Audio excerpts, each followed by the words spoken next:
ಚಿಂದಿ ಉಡಾಯಿಸೋ ಖಾರ ಬಣ್ಣ ರುಚಿಯನ್ನು ನೀಡುತ್ತದೆ. ಮೆಣಸಿನ ಪುಡಿ ಚಿಂದಿ ಉಡಾಯಿಸೋ ಖಾರ ಬಣ್ಣ ರುಚಿ. ಪಹಲ್ಗಾಮ್ನಲ್ಲಿ ಹಿಂದೂಗಳ ಹತ್ಯಾಕಾಂಡ ನಡೀತಲ್ಲ, ಹತ್ಯಾಕಾಂಡ ಹೇಳಿ ಕೇಳಿ ಸಡನ್ ಆಗಿ ನಡೆದಿರುವಂಥ ಅಚಾನಕ್ ಘಟನೆಯಲ್ಲ, ಬದಲಾಗಿ ಉಗ್ರರು ಸ್ಕೆಚ್ ಮಾಡಿಕೊಂಡಿದ್ರು. ಈ ಹಿಂದೆಯೇ ಪೂರ್ವ ನಿಯೋಜಿತ ಕೃತ್ಯ ಅನ್ನೋದು ಬಯಲಾಗ್ತಾ ಇದೆ. ಉಗ್ರ ದಾಳಿಯ ಸ್ಫೋಟಕ ಮಾಹಿತಿ ಗೊತ್ತಾಗ್ತಾ ಇದೆ.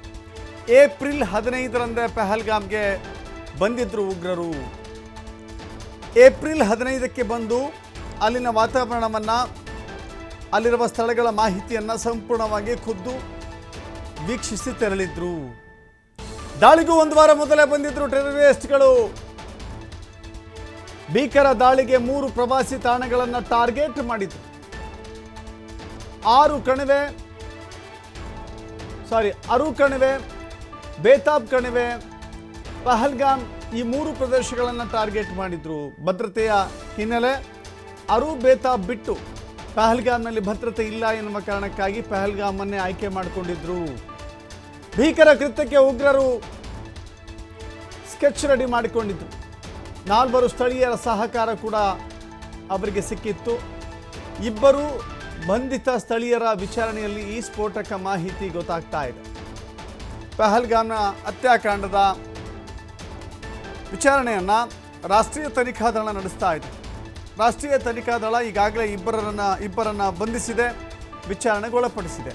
ಅವರನ್ನು ತೀವ್ರ ವಿಚಾರಣೆಗೊಳಪಡಿಸಿದ ಸಂದರ್ಭದಲ್ಲಿ ದಾಳಿ ಹೇಗೆ ನಡೆಯಿತು ಅನ್ನೋದನ್ನು ಅಧಿಕಾರಿಗಳ ಮುಂದೆ ಬಾಯ್ಬಿಟ್ಟಿದ್ದಾರೆ. ಹೇಳಿ ಕೇಳಿ 3 ಪ್ರದೇಶಗಳನ್ನು ಟಾರ್ಗೆಟ್ ಮಾಡಿದ್ರು. ನೋಡಿ, ಆ 2 ಅರು ಮತ್ತು ಬೆತಾಬ್ ಪ್ರದೇಶದಲ್ಲಿ ಭದ್ರತಾ ಸಿಬ್ಬಂದಿ ಇದ್ದರು ಎನ್ನುವ ಕಾರಣಕ್ಕಾಗಿ ಆ ಪ್ರದೇಶಕ್ಕೆ ಹೋದಂಥ ಜನ ಸೇಫ್ ಆಗಿದ್ದಾರೆ. ಗಮನಿಸಬೇಕು ನಾವು ಇದನ್ನು. ಪಹಲ್ಗಾಮ್ನಲ್ಲಿ ಭದ್ರತಾ ಸಿಬ್ಬಂದಿ ಇರಲಿಲ್ಲ, ಒಬ್ಬ ಸೆಕ್ಯೂರಿಟಿ ಗಾರ್ಡ್ ಕೂಡ ಇರಲಿಲ್ಲ, ಸೇನಾ ತುಕಡಿ ಇರಲಿಲ್ಲ, ಒಂದು ಪೊಲೀಸ್ ಚೆಕ್ ಪೋಸ್ಟ್ ಇರಲಿಲ್ಲ, ಒಂದು ಸಣ್ಣ ಸೆಕ್ಯೂರಿಟಿ ಗಾರ್ಡ್ ಕೂಡ ಇರಲಿಲ್ಲ ಅಲ್ಲಿ. ಸೊ ಉಗ್ರರಿಗೆ ಬಹಳ ಸುಲಭವಾದಂಥ ಟಾರ್ಗೆಟ್ ಪಹಲ್ಗಾಮ್ ಆಗಲಿಕ್ಕೆ ಅದು ಸಹಾಯವಾಯಿತು.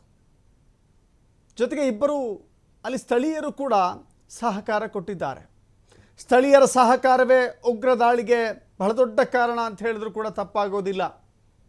22 ಗಂಟೆಗಳ ಕಾಲ ಅವರು ದುರ್ಗಮ ಹಾದಿಯನ್ನು ಸವಿಸಿ ಕಾಶ್ಮೀರದ ಬೈಸರನ್ನ ಕಣಿವೆಗೆ ತಲುಪಬೇಕು ಅಂತ ಹೇಳಿದ್ರೆ ಸ್ಥಳೀಯರ ಮಾಹಿತಿ ಕೊಡದೆ ಹೊರತು ಅವರು ಈ ರೀತಿ ಕೃತ್ಯವನ್ನು ಎಸಗಲಿಕ್ಕೆ ಸಾಧ್ಯವೇ ಇಲ್ಲ. ಸ್ಥಳೀಯರು ಸಾಥ್ ಕೊಟ್ಟಿದ್ದಾರೆ. ಪಾಪಿ ಕೃತ್ಯಕ್ಕೆ ಬೆಂಬಲವಾಗಿ ನಿಂತಿದ್ದಾರೆ ಕೆಲವಷ್ಟು ಜನ. ಎಲ್ಲ ಸ್ಥಳೀಯರು ಅಂತ ಹೇಳೋಕ್ಕಾಗೋದಿಲ್ಲ, ಕೆಲ ಸ್ಥಳೀಯರು. ಸೊ ಆ ಸ್ಥಳೀಯರ ಕುಮ್ಮಕ್ಕಿನಿಂದಲೇ ಇವರು ಸುಲಭವಾಗಿ ಬಂದಿದ್ದಾರೆ. 3 ಕಣಿವೆಗಳನ್ನು ಓಡಾಡಿದ್ದಾರೆ, ಸುತ್ತಾಡಿದ್ದಾರೆ, ನೋಡಿದ್ದಾರೆ. ಎಲ್ಲೆಲ್ಲಿ ಏನೇನಿದೆ, ಯಾವ ಪ್ರದೇಶದಲ್ಲಿ ಭದ್ರತಾ ಸಿಬ್ಬಂದಿಗಳಿದ್ದಾರೆ, ಯಾವ ಪ್ರದೇಶದಲ್ಲಿ ಭದ್ರತಾ ಸಿಬ್ಬಂದಿಗಳಿಲ್ಲ, ಜೊತೆಗೆ ಯಾವ ಕಣಿವೆಯಲ್ಲಿ ಹೆಚ್ಚಿನ ಸಂಖ್ಯೆ ಇರುತ್ತೆ, ಅದು ಕೂಡ ಸ್ಥಳೀಯರನ್ನು ಹೊರತುಪಡಿಸಿ ಹೊರಗಿನ ಪ್ರದೇಶದಿಂದ ಬಂದವರೇ ಹೆಚ್ಚಾಗಿರುವಂಥ ಪ್ರದೇಶ ಯಾವುದು, ಇದೆಲ್ಲವನ್ನು ಕೂಡ ಪತ್ತೆ ಹಚ್ಚಿ ಆನಂತರದಲ್ಲಿ ಈ ಕೃತ್ಯವನ್ನು ಎಸಗಿದ್ದಾರೆ. ದಾಳಿಯನ್ನು ಮಾಡಿದ್ದಾರೆ. ನರಭೇದ ನಡೆದು ಹೋಗಿದೆ. ಈಗ ಒಂದೊಂದೇ ಅಂಶಗಳು ಬಯಲಾಗ್ತಾ ಹೋಗ್ತಾ ಇದ್ದಾವೆ.